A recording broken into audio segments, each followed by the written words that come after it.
Welcome back to the second part of my multi-series of Better Destiny. All these video ideas, whether it's the first, this video, or any future videos, they're all going to be part of the same The Destiny concept.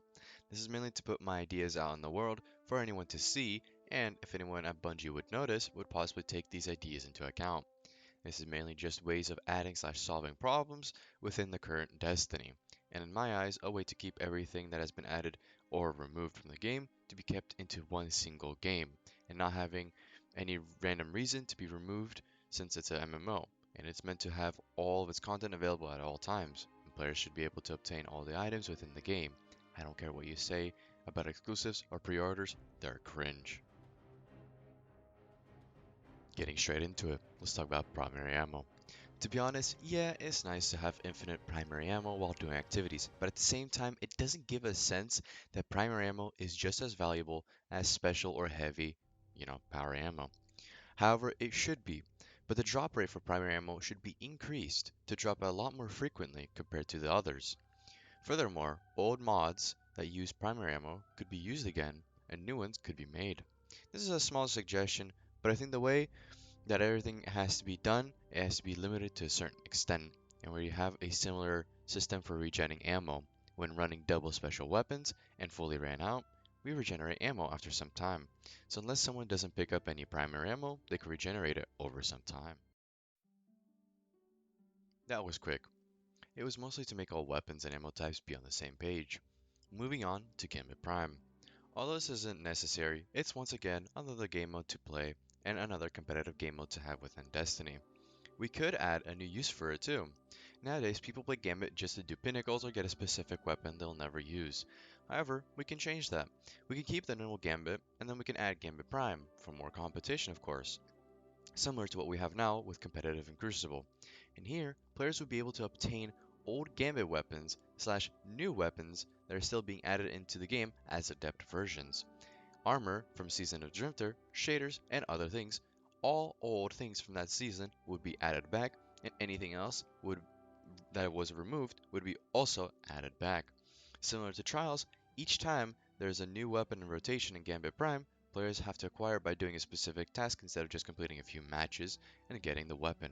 And instead of giving some revised weapon or a brought back weapon, it would give an adapted version of an existing Gambit weapon as I said before.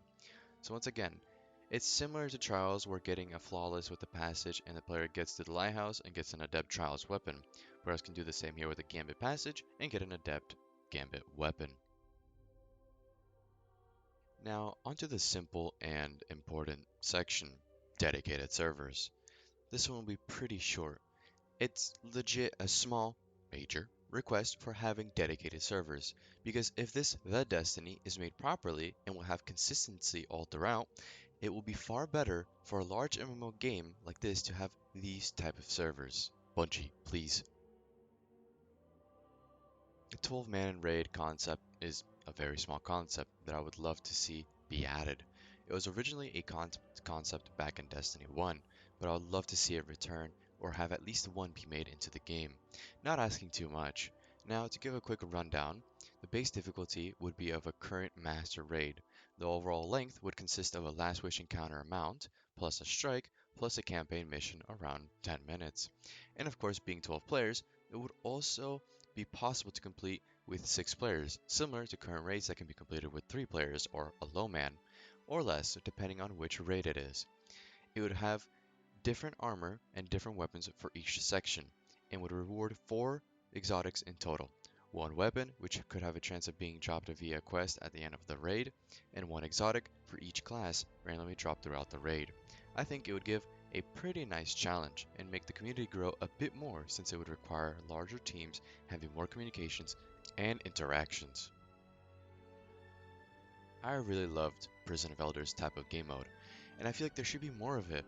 Although dungeons are very similar in this criteria, I still see both of them as different activities from one another.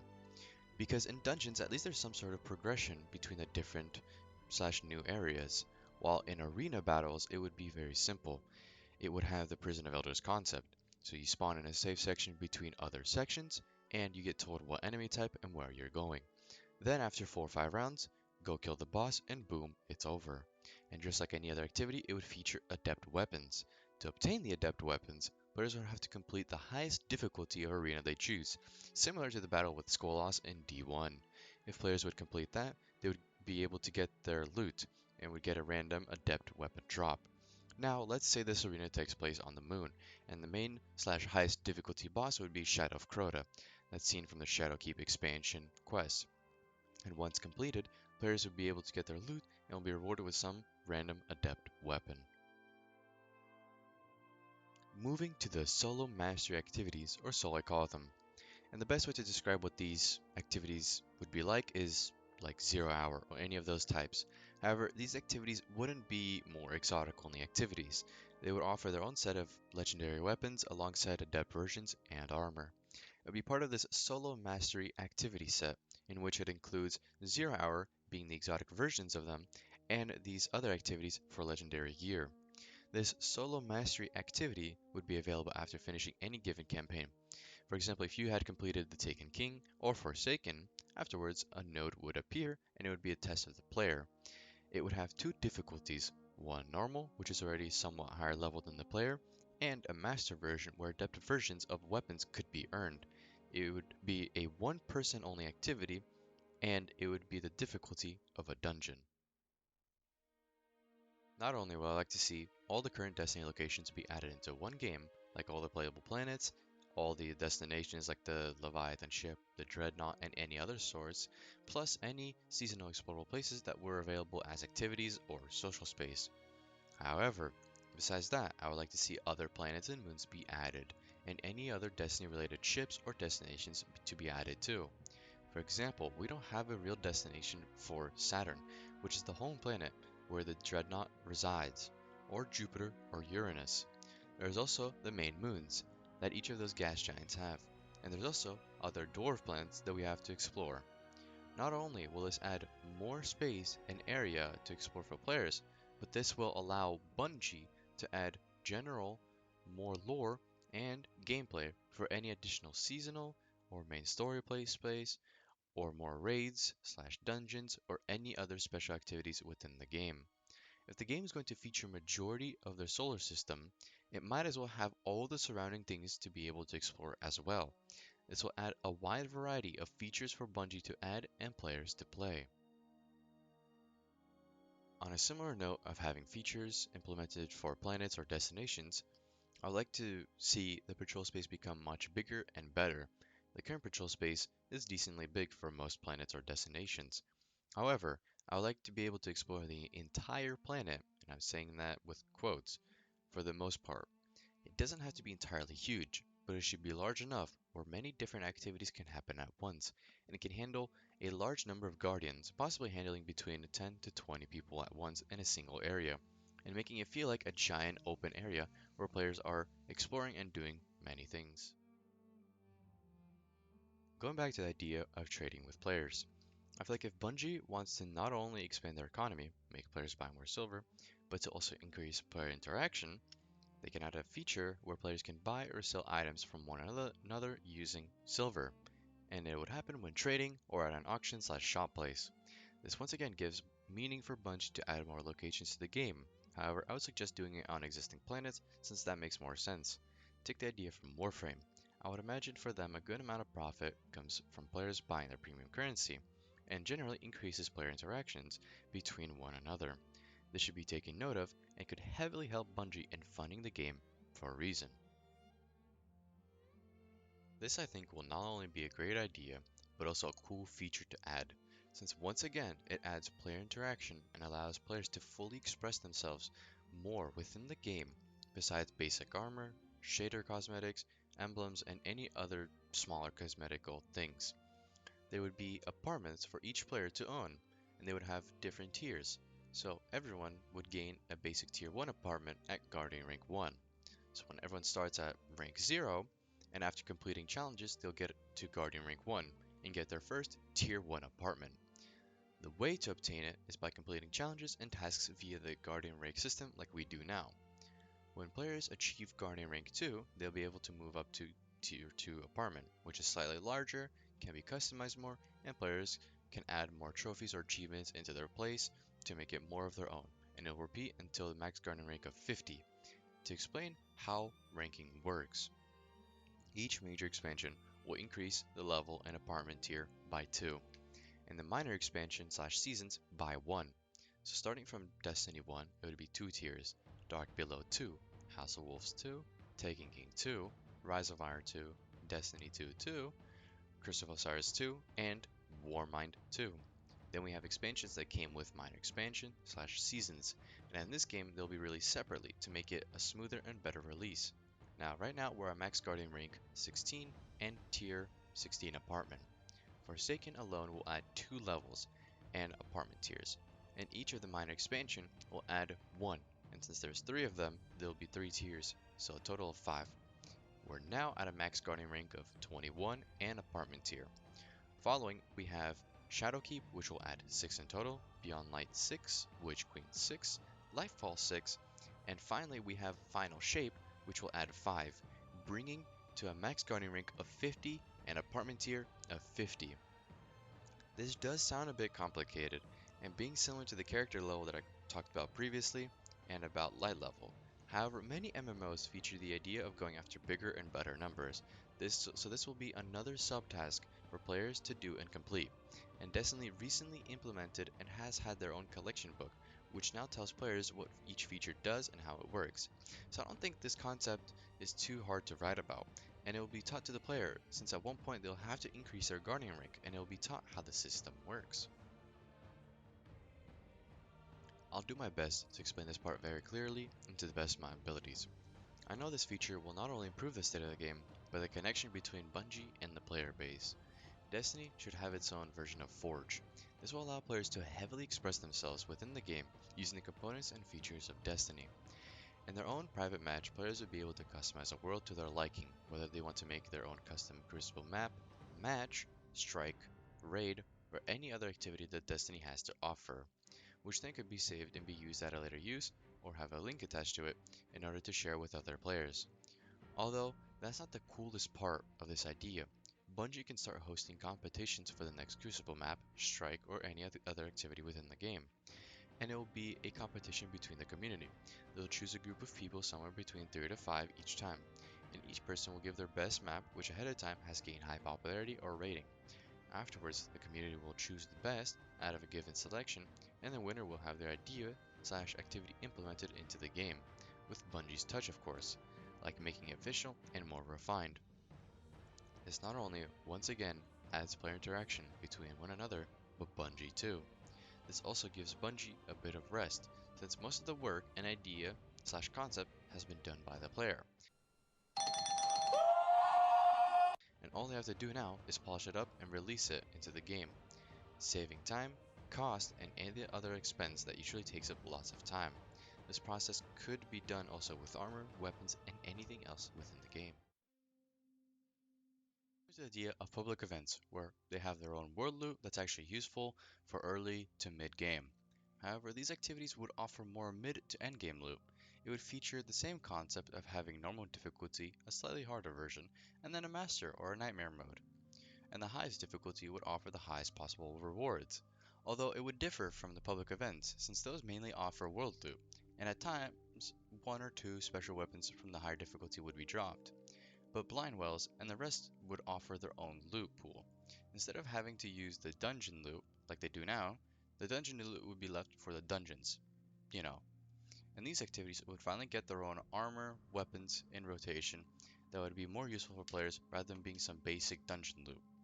For example, there would be the new Altar of Sorrow, and there would be a basic version and a dev version of weapons, but players could only acquire the dev versions via the master mode of the activity, which could be activated if a player had completed a specific task from Eris Morn, the Moon NPC. So, only one person needs to complete the specific quest within the area, and then anyone is able to join if they're high enough level to do it. It's basically a key that allows players to come together and start doing difficult activities with as many as possible in a social space. Do I really need to go in depth with this section? I mean, it would just be another activity, and it comes alongside trials every weekend. It'll be the less sweaty, competitive activity during that time. It'll feature its old weapons and new ones to be added. Furthermore, the adept guns too. just to make it really enticing for those that want to play competitive game mode but not completely sweat their ass off. This will be relatively simple and easy to explain.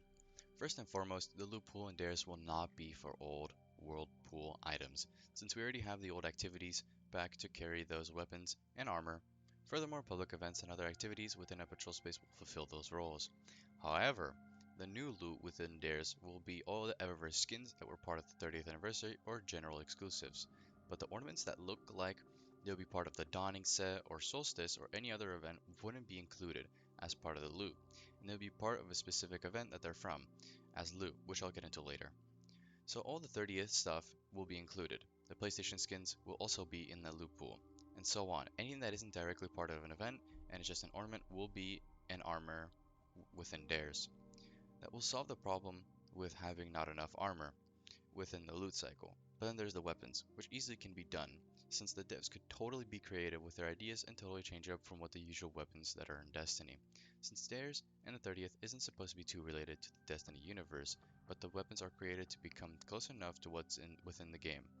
And of course, the legendary slash harder difficulty of Dares would feature Artifice armor and adaptive versions of weapons. This is a small note. So because we'll have actual difficulty within this game and it would be balanced, the old removed adept difficulty in strikes should be added back. It would once again give bigger variety and would probably scale a strike for its loot. The Crucible competitive activity loot shouldn't be revised versions of old weapons. It should contain new weapons and possibly armor, and would cycle through the different weapons slash armor slash emblems. Trials should also cycle in and out weapons and old slash new armor sets or emblems and any other cosmetic. Same goes for Trials of the Nine, and ritual weapons and armor for each vendor would be cycled out in and out. Nothing should be a one-time thing. There should always be a way of obtaining all items within the game. The way we know which weapons slash armor players would like to see come back would be decided by polling players either on Bungie.net or any other social media. Now, since the Monument to the Lost kiosk will be useless, it will contain something special within it, or a way that players can vote for the next weapon rotation weapons to be added. The Postmaster will contain any lost engrams, weapons, and armor, and any basic materials, the usual. But the new special deliveries vendor slash kiosk would contain special rewards that players might have received from Bungie.net or any other special lost materials that the player hadn't picked up during an activity, similar to the Postmaster but for materials. Last but not least, we're getting into the in-game events. I don't mind the event card and how it works. All I care about is if they've removed the feature from upgrading it and putting those emotes and other cosmetics into the card itself and being a reward just like the rest. To further talk about monetization, about what I've said before, that any Everest armor that looks similar to the events or actually is from the event and can only be bought with silver needs to be added as armor that can be dropped within its respective activity. Another feature that could be added within the game is since there is a legendary or harder version of an event, there should be an adaptive version of weapons and artifice armor to further increase player activity within the game and give a bigger reason to go after them. Because they're a one-time thing and there should be good loot that comes with it. And with each time it returns, it should come with a new, but also the old stuff, just like how it's done nowadays. Furthermore, there needs to be old events added back into the game, like Crimson Days and Sparrow Racing League, and maybe new ones fully developed depending on how well the others work out. For example, a new event that could be added in the game, using the old Queen's Wrath event, it could be made as another in-game event. There also needs to be new locations added every time, at least one new lost sector every single time an event is brought back, or convert a strike or make a new one to not only fit into the event but also give more variety of activities to do.